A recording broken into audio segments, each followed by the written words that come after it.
and welcome back to another episode of Cyclone Insiders on ISU TV. I'm Zach Williamson, joined here with Brian Birchka, Lester Muirichia, and Ben Olson. And guys, this was a big week for the Cyclone football team. They're number 15 in the college football playoff rankings. And then a slow start in the first half against West Virginia. You know, a tough place to play in Morgantown, but a slow start in the first half, and the inability to cash in on opportunities really, was the biggest reason the Cyclones fell short and picked up their third loss of the season. College football playoff rankings came out again today. They are 21st still in the rankings, but really, I mean, they most likely won't make the playoffs unless crazy things happen, and I doubt they will. But guys, what were your feelings from the game? So I think the biggest takeaway for me in this game is mainly the lack of offense. I mean, you looked at Iowa State, everyone was dropping the stat like 27 points in 10 quarters for the Iowa State defense. Incredible play, incredible. And the defense is what was like the key for Iowa State to go 4-0 in October. And then it finally got revealed what our weakness might have been in this game. The offense was just non-existent in the first half, and then they missed out on a lot of key opportunities in the red zone, which resulted in, a struggle, because when you're playing an offensive firepower like West Virginia, you're going to have to score points, and our offense couldn't do that, and they couldn't equal the play of our defense, because our defense found themselves again in the second quarter, obviously only shutting them out in the second half against West Virginia, which is very impressive. But if we're going to have any chance of making a run at the Big 12 championship, our offense is going to have to start playing up to the level of our defense. I agree, and Kyle Kempt, I think for the first time all season, looked very human. He's been just so great these last few weeks. Kind of came back down to reality a little bit, especially that interception there in the first half. You could tell he really forced that one. He made up in his mind he's making the play, and it just wasn't there. Les, give me your thoughts on the game, maybe positive, negatives from the first half and the game as a whole. Sure. I guess I'll start overall. Missed opportunities is what it really came down to. Ben hit it right on the head. Goal line, missed opportunities. Kyle Kemp was 27 for 40. Guys were dropping balls. Trevor Ryan, Alan Lazard, I want to call him out. Murchie Murdoch, all the guys were dropping passes that could have been handled and passes that could have kept Iowa State in the game. Still in the first half, I thought David Montgomery ran the ball really well. So they fed him 26 carries, 115 yards. Yep. That was positive. You know how I feel about establishing a good run game early. But overall, Zach, it hurt my feelings. I'll be honest, it hurt my feelings because this was one that Iowa State could have taken away.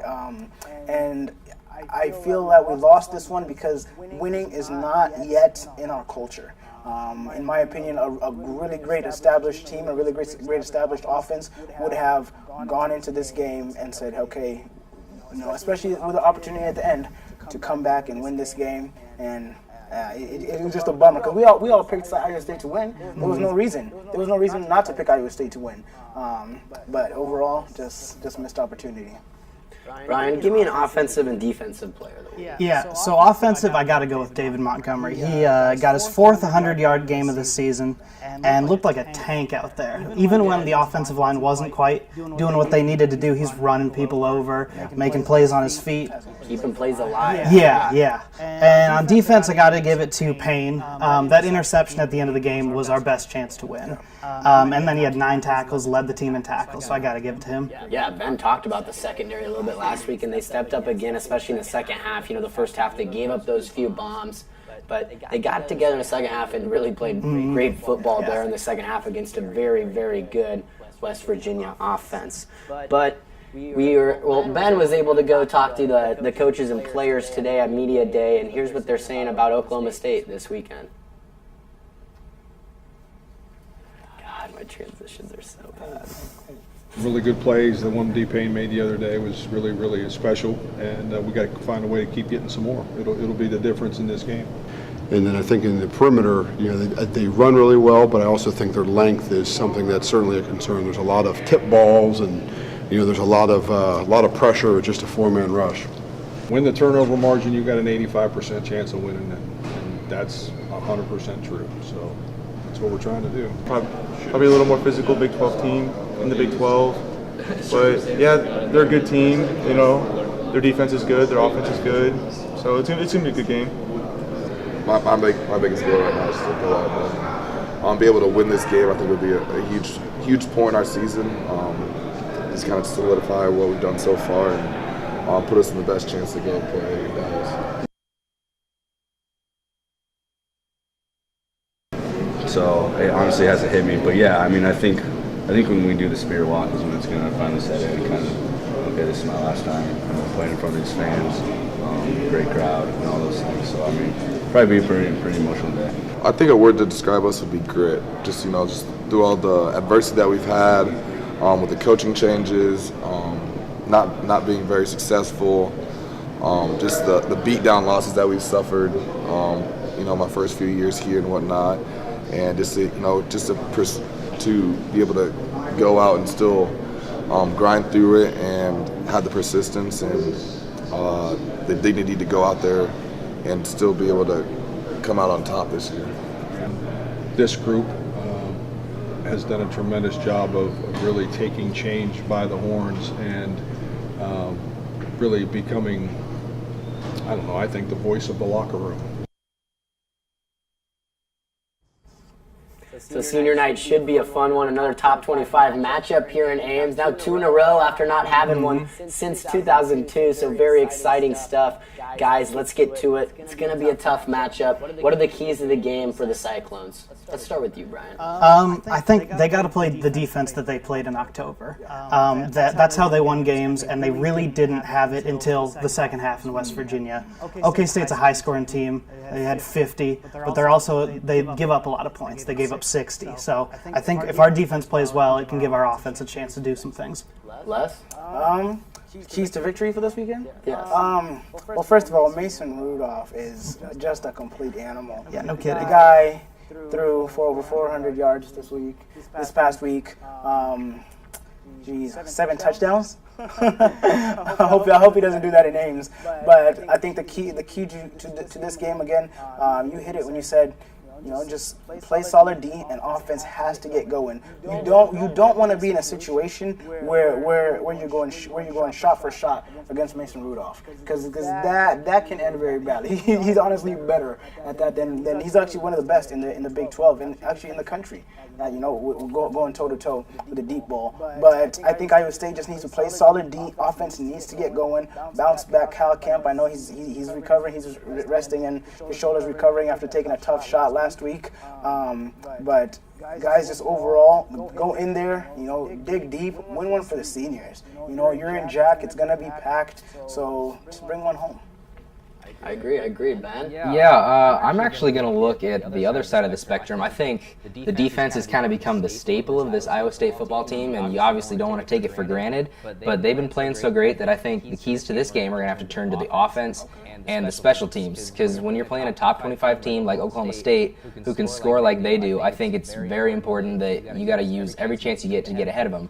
So I'm looking at the special teams. Garrett Owens has been terrific this season, 3 for 3 last week, and if we can get some returns going and win the field position battle, that'll be big, and the field position battle can help the offense lead to getting the running game going, because I think that'll make it easier for Kyle Kemp to pass. I mean, we saw his struggles in the West Virginia game. If we can get the run game going, Kyle Kemp will get comfortable, and hopefully we'll see our offense get going and start to score touchdowns instead of field goals, because Oklahoma State's going to put up points. That's just how it is, and you got to outshoot them. That's how you got to play football against Oklahoma State. So we'll see. I agree with you. I mean, the defense has turned into the staple for this team, and it's been so great so far. So, I think they will play well, but this is a great offense. Like we've said, it's maybe the most complete offense in the Big 12. So I think the key for me is for the offense to convert third downs and keep the Oklahoma State offense off the field. As long as they can do that, I think Iowa State has a good chance of beating the Cowboys Saturday. That's all we have for the football section. Hoops is on the way. Stay tuned. You're watching Cyclone InCyders.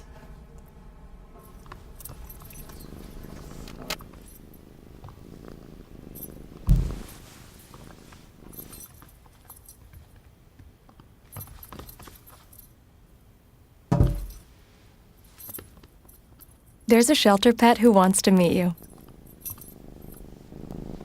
Meet one today.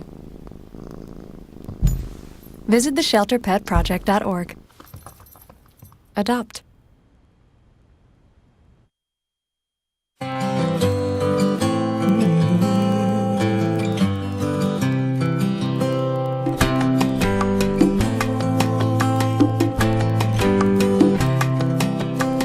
Verde, verde, verde, es tu hogar, es tu ambiente.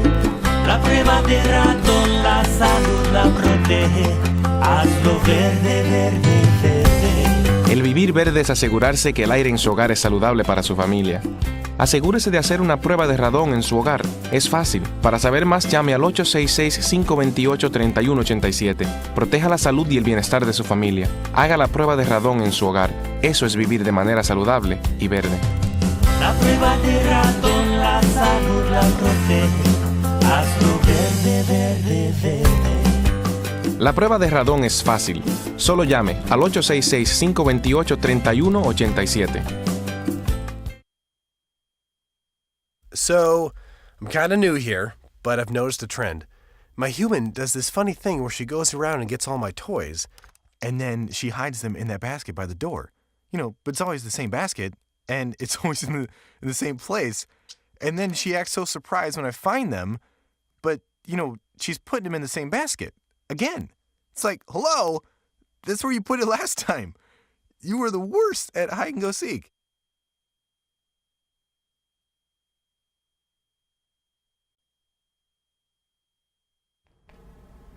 Welcome back from the break. Same guys, all in the studio here. Now we're going to transfer over to Cyclone basketball. And the Iowa State team actually had their last exhibition game of the preseason Sunday against Emporia State. They won 77-68. You know, I don't think it was the outcome Cyclone fans were looking for, you know, against a Division II team. I think, you know, a lot of fans expected this to be a 20-point win at least. You know, there's a lot of things that showed, you know, a lot of negatives, a lot of positives too. One could be Donovan Jackson. I mean, he looked like the scorer Iowa State needs him to be. He scored 20 points, made 4 3-pointers, and Lindell Wigginton was also great. Guys, what was your biggest takeaway from the game? And give me something positive and negative for the team looking forward. Let's start with you, Ben. So I think this exhibition game, like you said, kind of hit it on the nail on the head. It almost showed just about every flaw this Iowa State team is going to have this year. And so one positive that I'm going to be able to take away from this game is that, I mean, the team showed resilience, but there were some players out there who were young, so it was good to actually see them get their composure and, I mean, get the job done. So that was important, and we're going to see a lot more steps from this team in that department as the season goes on. The negative, we talked about it over the break, has got to be the offense. It was very stalemated, and it seemed like a lot of one-on-one, and we talked about half-court sets. They need a lot of work in that department. So this is a young team. There's going to be a lot of growth over this season. The big question for me is how fast is it going to happen? I agree, and you know, if you look at the Cyclones recruiting class for next year, you know, these two recruiting classes I think are going to form and make a pretty good basketball team. Yeah. But it might take a year less. What were your positive and negatives? Yeah, so positives were, you know, when you for a team like Emporia State to come in, it's called a cupcake game, a tune-up game. You know, so you really get to see what works and what doesn't work, and Ben definitely touched up on that. So what worked was defense.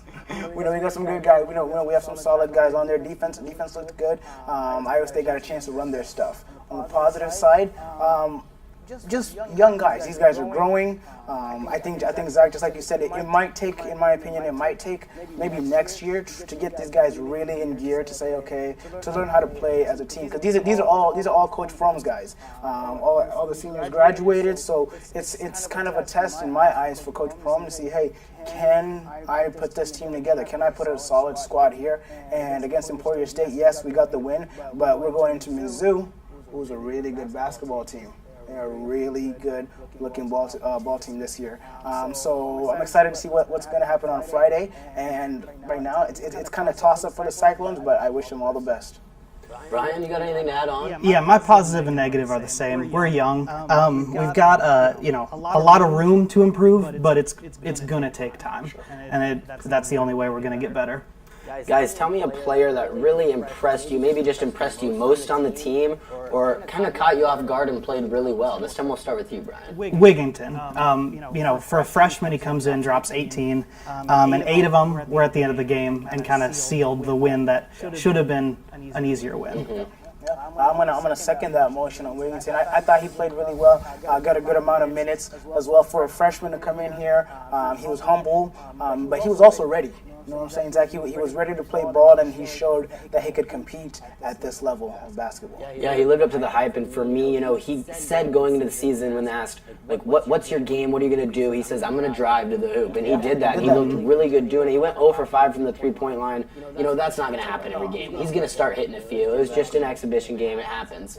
But I was very impressed, and I was very impressed with how he shot the ball at the free throw line. As a freshman, coming in, you see freshmen struggle with free throws. 8 out of 10, pretty solid job. He's gonna draw a lot of free throws in his career here at Iowa State. I don't know if anyone really impressed me. I agree. I mean, Wigington had to be the most impressive. He's one of the best recruits Iowa State's had since you got Niang and those guys coming in.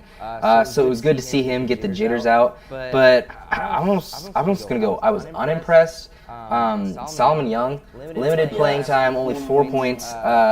He was, a freshman star for the team last year, so, I know he's still only a sophomore, but we're really going to need to see him take more of a leadership role for this team, and that's just how you grow.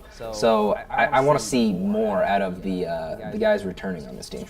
I agree. There's something about Solomon that he's such a big body. He's so athletic, but it just doesn't seem like he gets tough. He doesn't use his body. I'd like to see him use his body a little more. He's a great basketball player. He has all the talent in the world. I think he's going to mature more. Like you said, he's still a sophomore, but he is expected to be a leader on this team. Last year that was like tendencies he had, and like when he wasn't physical enough, we thought that could easily be blamed on him being a freshman. He's figuring out the Big 12. So expectations for him are going to rise this year.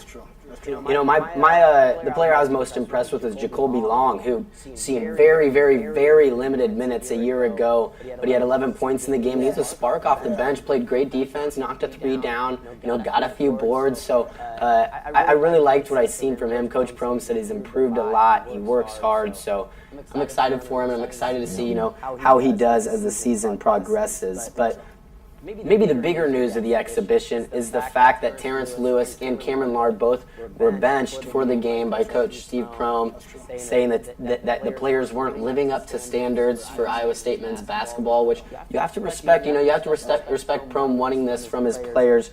But could you guys kind of give me your thoughts on this and how important these two guys would be for the Missouri game? We'll start with you, Les. Absolutely. Something you have to keep in mind and can get lost in all the hype of the Big 12 is that these are student athletes, not athlete students. And there's a code of conduct, and not only in the NCAA, but there's also a code of conduct at the university. And on top of that, there's a code of conduct for the Iowa State basketball team and stuff written up by Coach Prohm and his coaching staff. So if you're not able as an athlete to maintain and live inside those guidelines, then you're not. It's plain and simple. You're not going to be on the court, and we've seen that a couple years ago with Jameel McKay. Guys just choosing not to follow the rules, really. So if you want to play basketball at this level, it comes at a price, and if you have to give some things up and really tighten up your game and tighten up your character, because basketball builds character, if you will. Practice is long, practice is hard, and you get the opportunity, honor, and privilege to play on this big stage. So you have to conduct yourself accordingly. Okay, and let's say both of those players, make up for what they've done.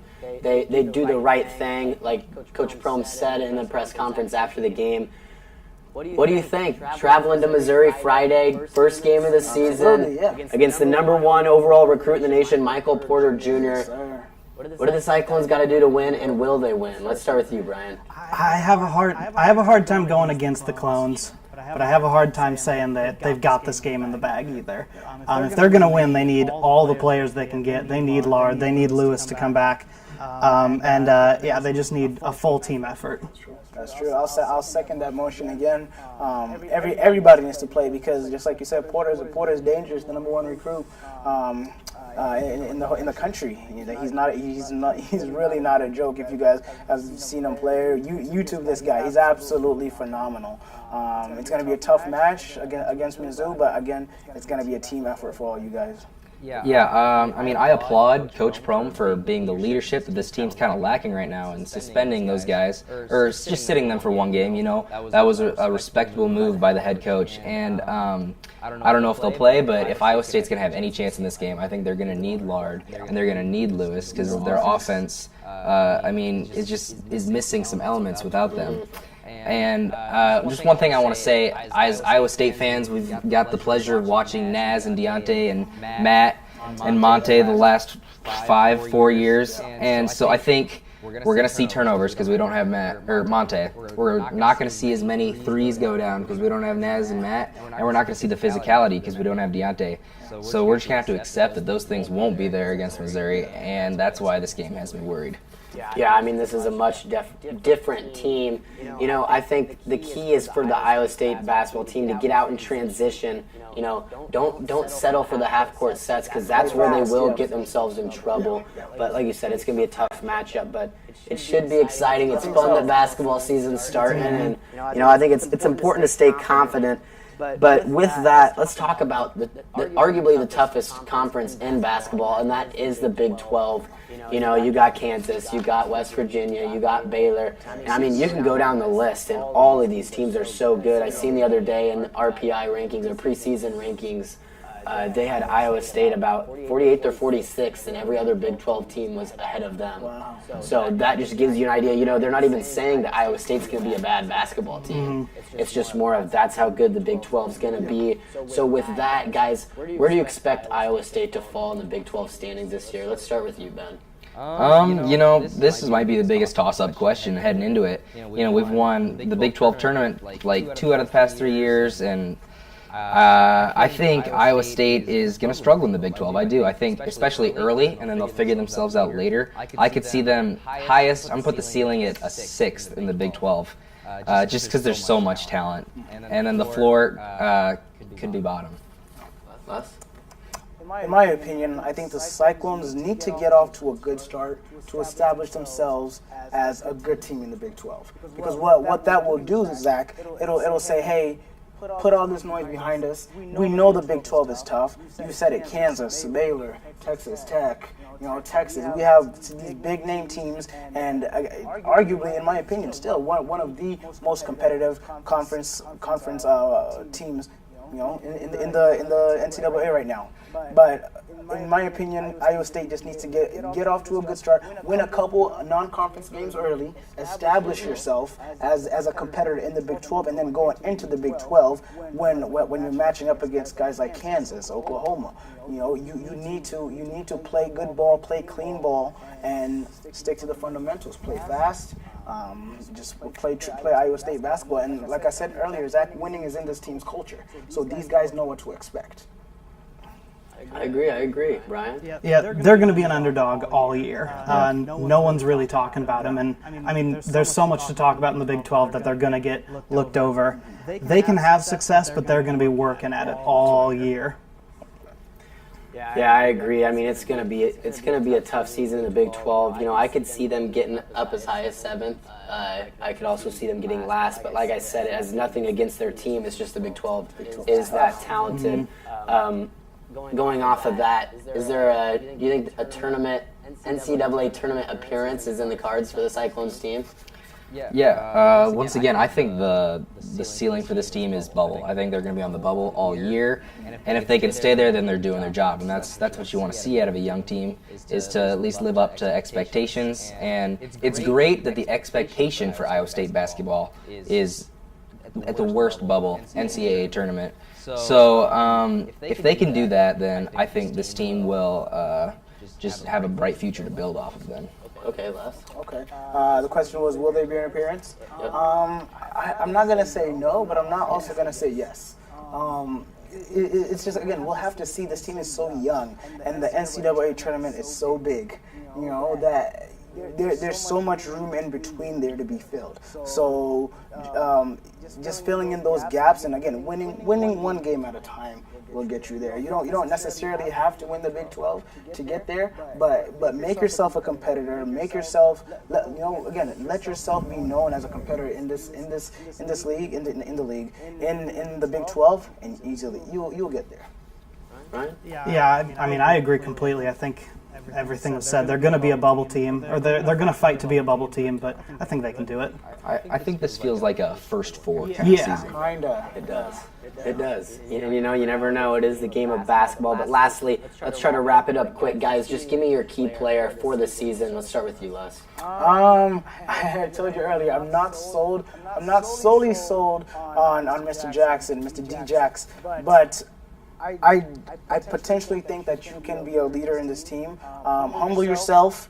Play Iowa State basketball. You've seen guys like Monty Morris do it. You've seen guys like Nazmi Trulong do it. So be that type of leader that lets your actions speak louder than your words. Yeah, I agree 100%. He's not there yet, but he's got the opportunity to be there. And I think if he gets there, he could be a huge leader for this team. I think both Djax and Lindell Wigginton are like most talked about. I'm gonna go a guy a little under the radar, Cameron Lard. I think he could be a big man that's got a different dimension that Iowa State hasn't seen in a while and could have a big year. Yeah, there's a lot of comparisons with Jameel McKay there. He could definitely be a huge help. My key player, I think, is going to be Nick Weiler-Babb, who didn't impress me a ton in the exhibition game. He's going to need to take a much bigger role this season. I think he needs to be, at least one of their top 3 scorers right there with Wigginton and Jackson. But that's all we got here for men's basketball. Once again, tune in to watch them play Missouri at 8 p.m. Friday night. We'll be right back with women's hoops and more. Stay tuned. You're watching InCyders.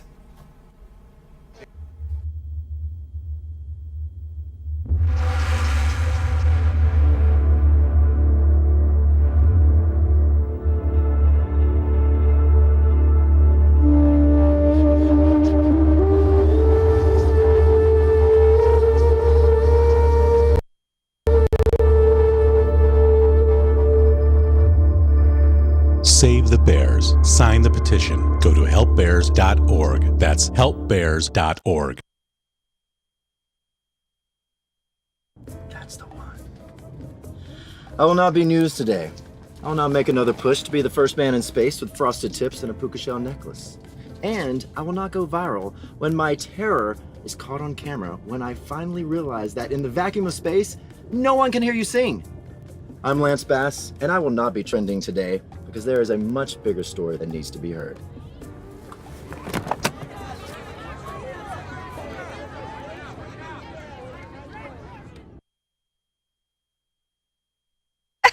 To Maddie, congrats on paying off all those student loans. Finally, right? How'd you manage that anyway? I started tracking my spending, changed a couple of habits. Wow, I'm kind of living paycheck to paycheck right now. I don't even know how I'm doing it. Well, have you tried saving a little? I want to, but where's that money gonna come from? Bill collectors, they're the worst. Am I right? When it comes to financial stability, don't get left behind. Not home. Get tools and tips for saving at feedthepig.org. So good to see you guys. So, what's up? Oh, we finally bought a place. Holy cow. You seriously have enough saved to do that? We've been putting a little aside each month. Jeez, at the end of the month, we have nothing left to save. Yeah, I have no idea where it goes. Well, you're spending a lot on... Was it good? Oh, God. Oh, how is my account overdrawn? When it comes to financial stability, don't get left behind. Get tools and tips for saving at feedthepig.org. Joined here with Ben Olson and Brian Birchka. I'm Zach Williamson. Now we're going to dive into some Cyclones women's basketball. We just got done talking about the men. The women's team is also looking to make it back to the tournament after making it last year as an 8 seed or 9 seed. I can't remember. I think it was a 9 seed. But this exhibition that they had on Sunday afternoon was much different than the men's in the point that they just, I mean, dominating the entire game against University of Wisconsin lacrosse. They won 93-50, and it's a great win and a final tune-up for a Cyclone team that lost two of their star players just a year ago, and Shauna Johnson and Jada Buckley, who both were leaders and just do-it-all players for the Cyclones.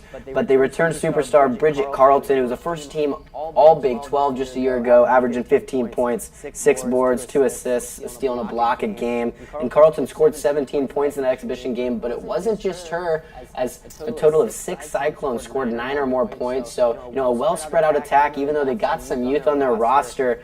Guys, who impressed you guys most besides Carlton? I'll start with you, Brian. I got to go with the freshman, Kristen Scott. 10 points and 10 rebounds. A double-double in your first game in Hilton is huge. Can't ask for much more about that.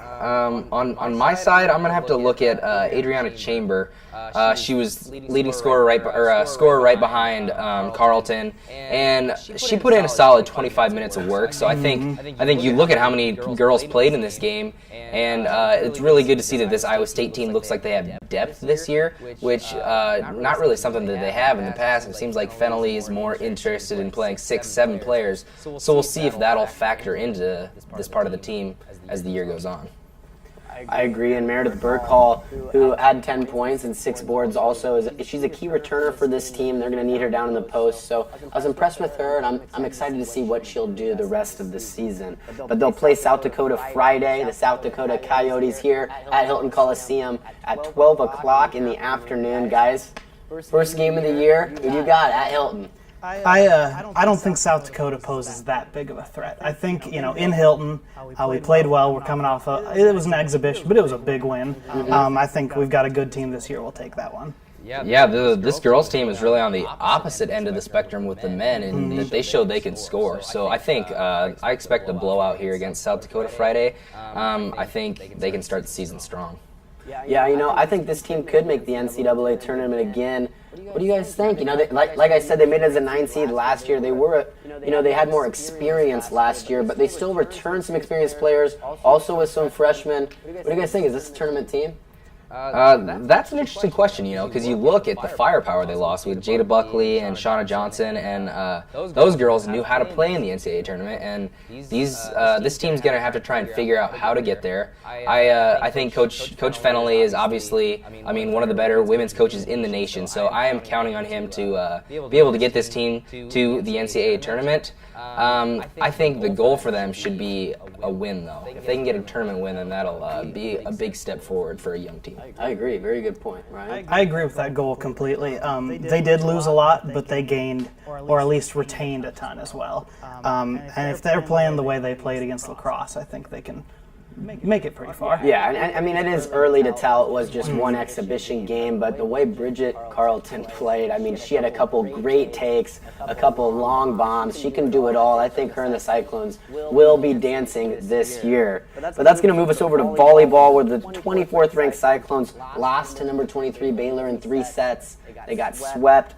19-25, 22-25, 17-25. This is the second time the Cyclones have been swept by Baylor this year, which is pretty strange for as good as Iowa State has been all year long. What went wrong for the Cyclones? Baylor's got our number. They know something. They've got something down that we just don't have. Once again, just like in the first game, they held us to a hitting percentage in the 100s. And their defense is fantastic. So that's what, we got to get over that. Yeah, if I look at the stats of this one, I think they just wore us down. You look at the hitting percentage, dropped consistently with the matches, and it was disappointing considering Iowa State just came off that big victory over Kansas, and so you'd really like to be able to see them keep rolling with that momentum, because that's what they're going to need to get to the top of the Big 12. But they're going to have to tough it out, and they're going to have to find some more energy as we head into the postseason of volleyball. Yeah, and you know what? Even on defense, the Baylor front is very talented, but in the first and third set, they let Baylor hit 424 and then 382, which are both just crazy numbers. Then the second set, they only hit 69%. If you hold a team under 100, you like to think you have a good chance of winning, but it just wasn't in the cards offensively for the Cyclones. Yep. Yeah. And looking at the Big 12 conference standings here, we got Texas at first, 11-0 in the Big 12, 19-2 overall, third in the country. They're followed by Baylor, 10-2, Kansas 9-2, and then Iowa State 7-4. And All the teams after that are at least 4 games back. So Iowa State sitting comfortably in the 4th spot. They'll travel to West Virginia Wednesday, and then they'll play number 3 Texas in Hilton Coliseum on Saturday. Guys, give me a prediction for both games. West Virginia is beatable. We beat them 3-1 already this season, so we should be able to go in and do the exact same. If we play the way we know how to play. Texas is one of the best teams in the country. 19-2 is pretty crazy. So they pose a pretty huge threat, but I expect them to at least walk out of this week with 1 win. Okay. Yeah, I mean, the only thing that scares you about the West Virginia match is that you got to travel to Morgantown. But this is an Iowa State team that just came off a disappointing sweep with Baylor. I'm sure these girls are just ready to get back on the winning side of things, so I expect them to handle West Virginia pretty handily. They don't want to lose their spot in the Big 12 standings. And then if I was a diehard volleyball fan, I would be circling that Texas game at Hilton, because I think there's going to be some Hilton magic before basketball season gets in full swing, and it's going to be volleyball. You look at Texas, undefeated in Big 12 play. I don't see them finishing that way because they're going to lose at Hilton to Iowa State. Oh yeah. You know what? I agree with both of you guys. Cyclones are going to take down West Virginia in Morgantown. Number 3 Texas coming into Hilton. It's going to be a tough one, but you know what? I kind of like the prediction there. I like the Cyclones maybe taking them down. Texas is number 1 in the country in blocks per set, so you know defensively and up front it's going to be a tough game. But the Cyclones, you know, they got to attack and they got to make things happen. I see a big game coming from Lazard and Shaven both at the net, and they're going to get that momentum as we head towards postseason again. And that'll lead us to swimming and diving. The girls' swimming and diving team, you know, their last victory was a 100-point win over UNO. They'll compete again Friday in Ames against TCU. And Ben, you were able to catch up with a few of the swimmers on the team, and here's the video from that. How old were you when you started swimming, and what got you into swimming? I think I was in like 6th grade, so I don't really know how old that is, but I just saw like an ad thing in the newspaper or whatever, and I was like, oh, I should try that, and then I did. I was in 5th grade, and I couldn't really do a lot of the other sports. I'm pretty uncoordinated. And one of my good friends, Bailey, was on the swim team, and I wanted to get to know her a lot better, so I joined, and then I found out I had a lot more friends that were on the YMCA team, and it went from there. Why did you choose to go to Iowa State?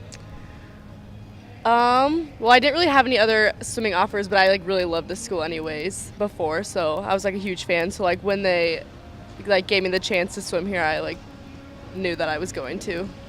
I really like the idea of coming to a bigger school, and I wanted to be a lot closer to home. Now I'm only 2 hours away, which is really nice, so I get to be with my family a lot more. And just the pride that the school has, it's really cool to be on a team that's so well sponsored by their athletics and their community. Do you guys like your swim coach?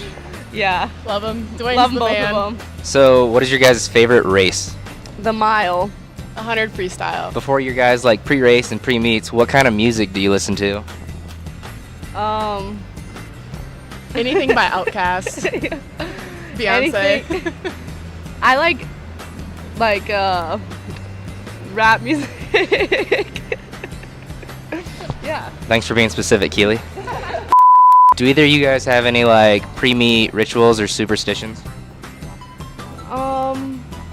No, I just have to be dancing and in a good mood. That's it. I don't know if I really have any. I just typically stretch out before I race. What is one thing about swimmers that most people might not know? We have hairy legs. How do you guys feel about that? Hairy. It's pretty annoying, but. I think the question we all wonder is, how do you guys get all your hair in a single swim cap? You just shove it in there. Ponytail it up. Ponytail? Yep. And that fits in there? Yep. Or bun.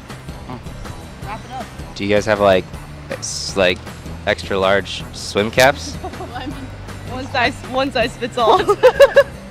You can find Keely and Anna, along with the rest of the Iowa State swimming and diving team, at Beyer Hall this Friday at 11 a.m. for their meet against TCU.